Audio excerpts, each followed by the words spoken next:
Hey y'all, there's Submarine Basketball here. How y'all doing today? Y'all having a great day? I know I have. Today what I'm bringing you is my pistols that I have used over the 6 years that I have been in airsoft. I've been doing airsoft for quite a while and I've been having to change through a lot of weapons. I started out with springers, and then I went to CO2, then I went to gas. So what today I have brought for y'all today is showing y'all my arsenal of pistols of what I use throughout my processes of working with pistols. I had 2 other pistols and everything when I was doing airsoft, but I got rid of them because they broke on me and I couldn't use them.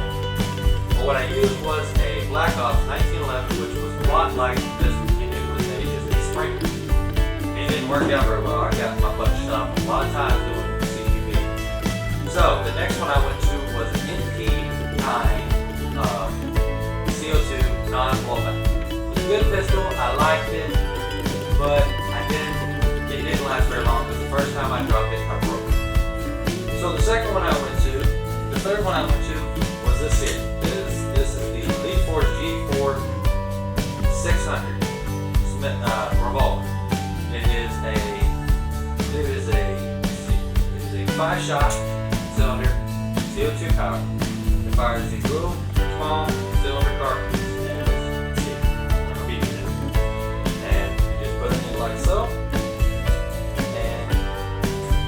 Like I usually do, then over, and it fires.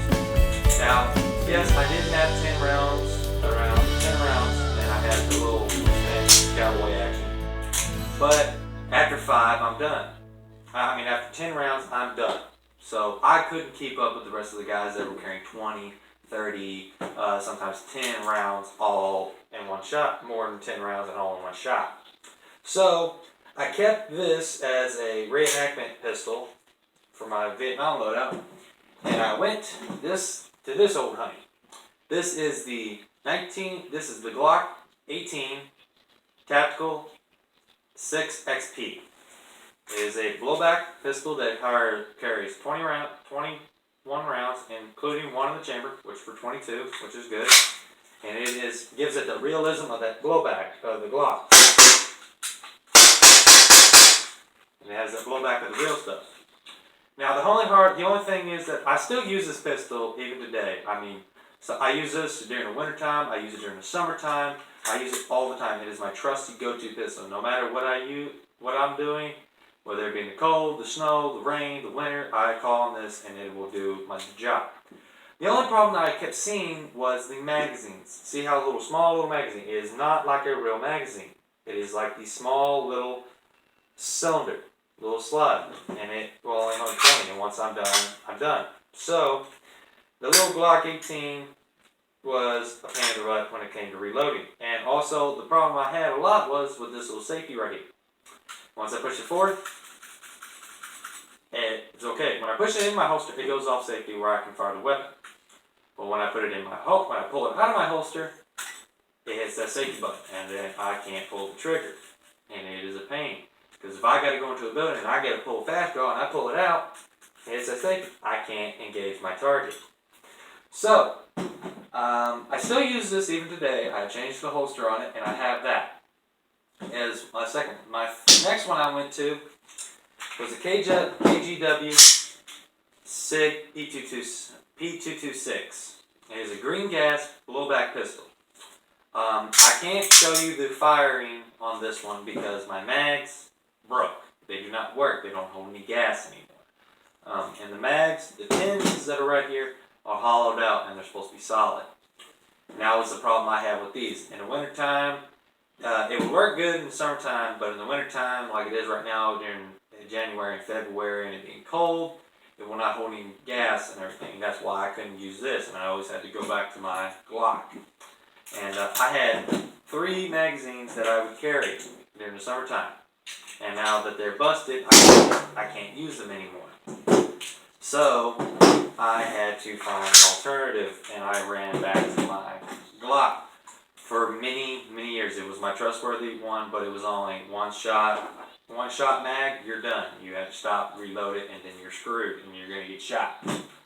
So When I moved up here to Mansfield, I heard about D14. I went to D14 and I traded then I had my Beretta that I got. My Beretta, I loved it to death. I don't have it no more. It was in one of my videos, my AC loadout. It was my Beretta M9 R3. It was a semi-full auto and 3-round burst pistol. Ran a 30-round magazine. I loved it. It was heavy. Reminded me of my pistol what I used in the military. The only problem is it was getting heavier. I kept losing the mag in my holster every time I was running around, so I had to find an alternative. So then I traded them for the 3 that you see here on the table. Now I roll these 3 weapons to replace my revolver, my Glock, and my SIG, and my Beretta. What I also now use is the Elite Force Black Ops 357 Magnum, which y'all all know as the Russian foot roulette pistol from my Russian roulette video. It comes like the real steel version. It's all steel, it's all metal. It runs 6 rounds. It's a CO2 powered. You put the shells just like you would a 357. Those are 6 shells with a rubber tip and a whole BB. You just load them up and spin the cartridge. Load it up, spin the cartridge. Load them up and spin the cartridge. And then you just keep repeating this until your whole cylinder is loaded like a real one. So, of course, like I do it, put it on safety, spin it, and then she's good. And of course, and then your 6 shells are out. And again, like my Vietnam revolver, 10 shots, you're done. Well, this, 6 shots, I'm done, and then I have to stop, pull the shell out, reload the BB, put it back in. So I don't use this one very often, but I still do use it for like doing other videos and give this as a backup. Then I got the KJW 1911 High Kappa, the 30 round pistol mag, double stack mag. I love this pistol. I use this in my Vietnam loadout as well because it reminds me of my Vietnam 1911. It's a lot like my real steel version that I use as my concealment. Of course, right now I don't have the mag because it is missing from D14, so I can't shoot this one. But once I get it back, this one will be one of my primary pistols.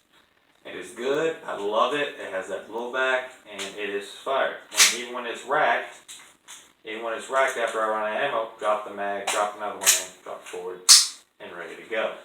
And now, as you all know, I've always used a Glock, a SIG, a 9mm Beretta, or a revolver. Everybody, I wanted to be different. Everyone had the Elite Force 1911. They love them. They were trustworthy. Me, I didn't want to be like everyone else. I wanted to be different. Well, guess what, y'all? I decided to finally give in. And I finally got myself a Elite Force 1911 TAC, the steel metal version. When I traded my Beretta, I ended up receiving the revolver, the High Kappa, and the Elite Force 1911. He gave me 2 mags to go with them, single mass stack mags, like the Elite Force. Now that I have the Elite Force 1911, I did not know what I was doing when I went to my Glock or the Beretta or even the SIG or even the revolver. I don't know what I was thinking. I should have gone with these a long time ago. And now the Elite Force 1911 is now my go-to pistol because it's like my real one, and the rate of fire on this is just unfreaking believable. I love this pistol. If any of y'all don't have an Elite Force 1911 and y'all think that, hey, I want to be different, you might as well just give in because you're going to get a 1911. I will not go to anything else. And after 6 years of seeing the Elite Force 1911, seeing the High Kappas, the Berettas, the revolvers, the SIGs, the Glocks, I finally came down to the Elite Force 1911 TAC. And it is the best pistol. It is about $120 on Airsoft GI. You ain't got one yet, I would suggest save up your money, go get yourself one because this thing is a beast. I dropped it. I fell in the river with it. I dropped it in the mud. I have done all kinds of torturous things to this pistol. And this pistol is a beast. I would strongly suggest get yourself an Elite Force 1911. Now, yes, I still use my Glocks. I still use it. It's trustworthy. It's good during the wintertime. Good sometimes. Good in the rain, wind, snow, shine. Call it. It will do the job. 1911 Elite Force does a good job too. Once I get my high caliber mag for it, it will work as good. But when it comes down to it, the number one I'm gonna go to, drum roll, is my Elite Force 1911 TAC. It is the best weapon. If you ain't got one, you better get one because they're going fast. But yeah, today, today what I was gonna bring you was my weapons that I've used over the 6 years I've been in airsoft. If y'all want to see more videos of my weapons, the more I go throughout, I will be trying to do reviews on both a firing test on each of my pistols, how the rate of fire, how the FPS have changed from the weapons. Hit the like button, subscribe to the YouTube channel, and if you have an Instagram, a Snapchat, or anything like that, save the link, send it to your best friend, send it to your mama, send it to your grandma, send it to your daddy, send it to your best friend over in Iceland. I don't care. I'll use anybody in my subscribe. Send it to them, tell them, say, hey, Airsoft Range Master Malone, you gotta check him out. So send it to them. If you like these videos and you want to see more of them, hit that like button, hit the subscribe button, and as always, this is Airsoft Range Master Malone saying, sayonara.